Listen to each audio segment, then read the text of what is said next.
Hi viewers, welcome to our channel. ప్రస్తుతం మనతో పాటు సీనియర్ జర్నలిస్ట్ దామ బాల సన్నర్ వారితో మాట్లాడదాం. నమస్కారం సార్. నమస్తే సార్, జగన్ గారు సీక్రెట్గా వేణుస్వామిని కలిశారు, కలవడమే కాదు రాజశ్యామల యాగం కూడా చేశారు అన్న ఒక వార్తలు రావడం చూస్తున్నాం సార్. మరి దీంట్లో నిజమెంత ఉంది? మరోవైపు చంద్రబాబు నాయుడు గారు కూడా చూస్తున్నాం సార్, వారణాసిలో టెంపుల్స్ తిరుగుతున్నారు. అంటే ఎలక్షన్స్ తర్వాత కంప్లీట్ భక్తిమయంలో వెళ్ళడం చూస్తున్నాం. అసలు ఏం జరిగింది, ఏం జరగచ్చు అంటారు సార్? అంటే మనం ఎలక్షన్ ముందు ఈ భక్తి ఉంటేమో అది ఒక సిగ్నల్ పంపించడానికి ప్రజల కోసం అని అనుకోవచ్చు. ఎందుకంటే బీజేపీ 10 ఏళ్లలో సాధించిన విజయాలలో ఒకటి ఏంటంటే ప్రతిపక్షాలన్నీ కూడా తమలాగే హిందూ ప్రజల్ని దాని ఏమంటారు అప్పీజ్ చేయడం, సాలిడారిటీ అంటే దాని కన్సల్టేషన్ చేసుకోవడం అనేది మారిపోయింది. ప్రతి ఒక్కడు చివరికి రాహుల్ గాంధీ కూడా గుళ్ళకి వెళ్ళాల్సిన పరిస్థితి, బొట్లు పెట్టుకోవాల్సిన పరిస్థితి. ఇక్కడేమో మన కేసీఆర్ అయితే నేను పెద్ద హిందువునని చెప్పడం, క్రిస్టియన్గా ఉన్న జగన్మోహన్ రెడ్డి కూడా గుళ్ళకి తిరిగి బొట్లు పెట్టుకొని సంక్రాంతులు చేయాల్సిన పరిస్థితి ఇవన్నీ ఏర్పడింది. దీనికి ప్రధాన కారణం బీజేపీ ఎప్పుడైతే హిందూ మతం మీద గుత్తాధిపత్యం సాధించిందో, సో మిగతా రాజకీయ నాయకులందరూ కూడా అదే పద్ధతిలో వెళ్ళారు. చివరికి మమతా బెనర్జీ కూడా నేను అతిపెద్ద హిందువునని చెప్పి ఆమె అక్కడ దుర్గా పూజలు అవన్నీ కండక్ట్ చేయడం, ఇలాగ ప్రతి ఒక్కరు మనకి తమిళనాడులో కొంత, కేరళలో కొంత మాత్రమే భిన్నంగా కనిపిస్తుంది తప్ప మిగతా అందరూ కూడా మేము ఎక్కువ పెద్ద హిందువులు అని చెప్పుకునేదానికి పోటీ పడే పరిస్థితి వచ్చేసింది. ఓకే. సో ఈ కాంటెక్స్ట్లో ఎన్నికల ముందైతే ఇది కరెక్టే, కానీ ఇప్పుడు ఎన్నికలైనాక జగన్ ఎందుకు ఇలా చేస్తున్నాడు అనేది ఒక ప్రశ్న. అట్లాగే చంద్రబాబు అక్కడ వారణాసికి వెళ్ళి ఆయన వెంటనే రాకుండా యాక్చువల్గా నిన్న ఎన్ఆర్ఐ మీటింగ్ ఉన్నింది. ఎన్ఆర్ఐలు పెద్ద ఎత్తున తరలి వచ్చి తమకు సహాయం చేశారని ఎన్ఆర్ఐలకి విందిచ్చి సాగనంపాలి. దానికి చంద్రబాబు అటెండ్ అవ్వాలి. కానీ ఆయన అటెండ్ అవ్వకుండా వీడియో కాన్ఫరెన్స్లో వాళ్ళని అభినందించి ఏదో మాట్లాడాడు. అంటే అర్థం ఏంటి? ఆయన గుళ్ళకి ఇంకా అక్కడ తిరుగుతున్నాడు. సో జగన్ ఏమో 2 విషయాలు జగన్ మీద బయటకు వచ్చాయి. ఒకటేమో వేణుస్వామితో సీక్రెట్ మీటింగ్ అనే ఒక కారులో వాళ్ళిద్దరు కూర్చున్న ఒక వీడియో బయటకు వచ్చింది. నిజానికి ఆ వీడియో మనం కానీ ఫ్యాక్ట్ చెక్ చేస్తే అది ఇప్పటిది కాదు, అది 2019 వీడియో. కానీ దాన్ని ఎవరో తెలుగుదేశం వాళ్ళు దాన్ని పాపులరైజ్ చేస్తున్నాడు. ఇప్పుడు వేణుస్వామితో రహస్య మీటింగ్ అని, ఇప్పుడుది కాదు అది. అయితే రెండవ అంశం రాజశ్యామల యాగం జరుగుతుందని, అది నిన్న పూర్తయిందనేది ఫోటోలు వీడియోలు వచ్చాయి. అదైతే వాస్తవమే. ఇది ఇప్పటిది కాదు, 41 రోజుల నుంచి రాజశ్యామల యాగం చేస్తున్నాడు జగన్. దాదాపు 45 మంది శ్రీ మహారుద్ర సహిత రాజశ్యామల సహస్ర చండీ యాగం దాని పూర్తి పేరు. దీంట్లో బ్రహ్మశ్రీ నల్లబర్ది శివరామ ప్రసాద్ శర్మ ఆధ్వర్యంలో 45 మంది వేద పండితుల కలిసి ఈ రాజశ్యామల యాగం నిర్వహించారన్నమాట 41 రోజులుగా. సో ఇది నిన్న కంప్లీట్ అయింది. ఆ సందర్భంగా జగన్ కూడా దాంట్లో పాల్గొన్నాడు. సో ఈ రాజశ్యామల యాగం అనేది బ్రహ్మాండ పురాణంలో ఉన్న రాజశ్యామలాదేవి లేదా ఆమెకి ఇంకా మాతంగి, సరస్వతి, తర్వాత మంత్రిని దేవత, ఇలాంటివో రకరకాల పేర్లు ఉన్నాయి. ఇదంతా కూడా తాంత్రిక్ ట్రెడిషన్ నుంచి వచ్చిందనే ఒక ఇది కూడా ఉంది. దీంట్లో మనం వెబ్సైట్లలోకి వెళ్ళినా చాలామంది యాడ్లు కూడా కనబడతాయి. రాజశ్యామలు చేసుకోవాలంటే మమ్మల్ని కాంటాక్ట్ చేయండి, ఇంత డబ్బులు కట్టండి దీనికి అని మనకు కనబడతాయి.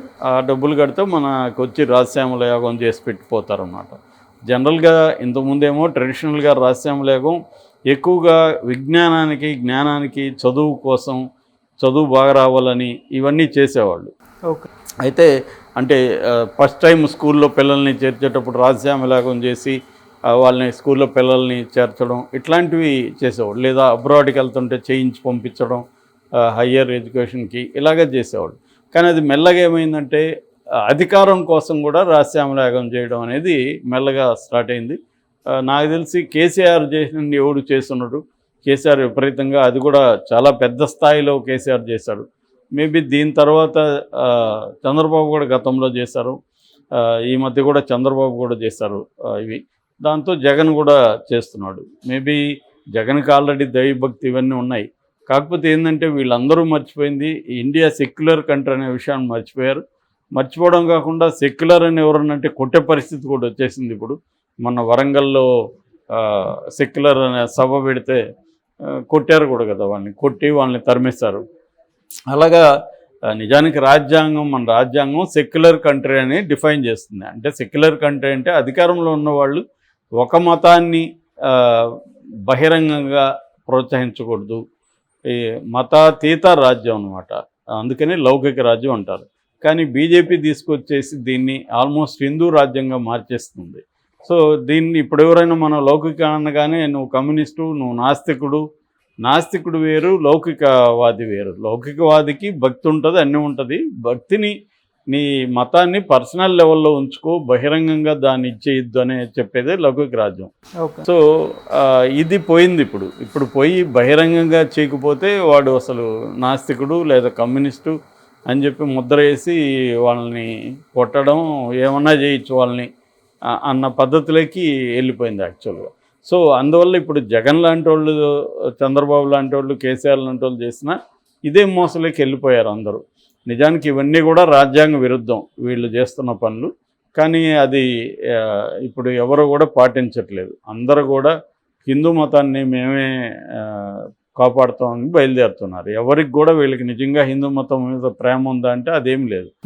అధికారం కోసం, తమ రాజకీయ అధికారం కోసమే మా హిందూ మతాన్ని కూడా వాళ్ళు వాడుకుంటారు. బీజేపీకి కూడా హిందూ మతాన్ని ఉద్ధరించాలనేది ఏం లేదు, అజెండా ఏమి లేదు వాళ్ళకి కూడా అధికారం కోసం హిందూ మతం ఉపయోగపడుతుంది. హిందూ మతం ఇప్పుడు లాస్ట్లో ఇంకా 168 ఎన్నో ఉన్నాయి ఇంకా పార్లమెంటు సీట్లు ఎన్నికలు. సో మోడీ సడన్గా మార్చాడు. మొన్నటి వరకు మోడీ ఏం చెప్పాడు, ముస్లింలకి ఎక్కువ మంది పిల్లల్ని కంటున్నారు, వాళ్ళ జనాభా పెరిగిపోతుంది, కాంగ్రెస్ వాళ్ళు అధికారంలోకి వస్తే మీ తాలిబోట్లను కూడా తీసి ముస్లింలకు ఇచ్చేస్తారు, సో మొత్తం ఆస్తులన్నీ కూడా ముస్లింలకు పంచేస్తారు అని ఒక నెరేటివ్ని బిల్డప్ చేసి సడన్గా మోడీ మొన్న ఒక న్యూస్ నెట్వర్క్ ఇచ్చిన ఇంటర్వ్యూలో అసలు నేను ముస్లింల గురించి ఎప్పుడు విచక్షణ చూపించలేదు, నేను ముస్లింలు ఎక్కువ మంది పిల్లల్ని కనుక్కుంటున్నారని నేను చెప్పలేదు, పేదవాళ్ళందరూ కనుక్కుంటారు, అసలు నాకు ముస్లింలు చిన్నప్పటి నుంచి ఫ్రెండ్స్ ఉన్నారు, మా ఇంట్లో పక్కన ఈద్ జరిగితే మేము వాళ్ళ ఇంట్లో పోయి తినేవాళ్ళం, ఇవన్నీ చెప్తున్నాడు. అంటే సడన్గా ప్లేటు ఫిరాయించాడు. ఎందుకంటే హిందువుల ఓట్లన్నీ మనకు పడేట్లు లేవు ఈ నెరేటివ్ తీసుకుంటే. ఎందుకంటే ప్రజలు ప్రధానంగా ఆర్థిక సమస్యలు, అన్ఎంప్లాయ్మెంటు, రేట్లు పెరగడం ఇలాంటి ఇష్యూస్తో ఉన్నారు.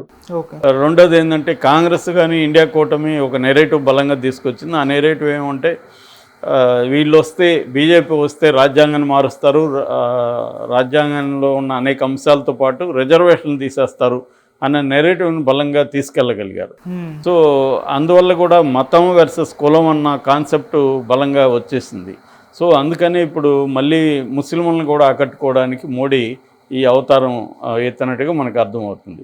సో ఇలాగా ఉన్న కాంటెక్స్ట్లో జగన్ ఒక పక్క గుళ్ళకి వెళ్ళడం, అంటే పూజలు చేయడం, చంద్రబాబు ఏమో గుళ్ళకు తిరగడం భార్యతో కలిసి. సో అంటే వీళ్ళు అధికారం మాకే రావాలి, మేమే గెలవాలని దేవుళ్ళని, యాగాల్ని నమ్ముకుంటున్నట్టుగా కనబడుతుంది. అంటే ఎప్పుడు నమ్ముకుంటారు, క్లారిటీ లేనప్పుడు. గ్యారంటీగా చంద్రబాబు గెలుస్తాడని చంద్రబాబుకుంటే గుళ్ళు తిరగాల్సిన అవసరం లేదు ఆయనకి. గ్యారంటీగా జగన్ గెలుస్తాడని జగన్కుంటే యాగాలు, యజ్ఞాలు చేయాల్సిన అవసరం లేదు.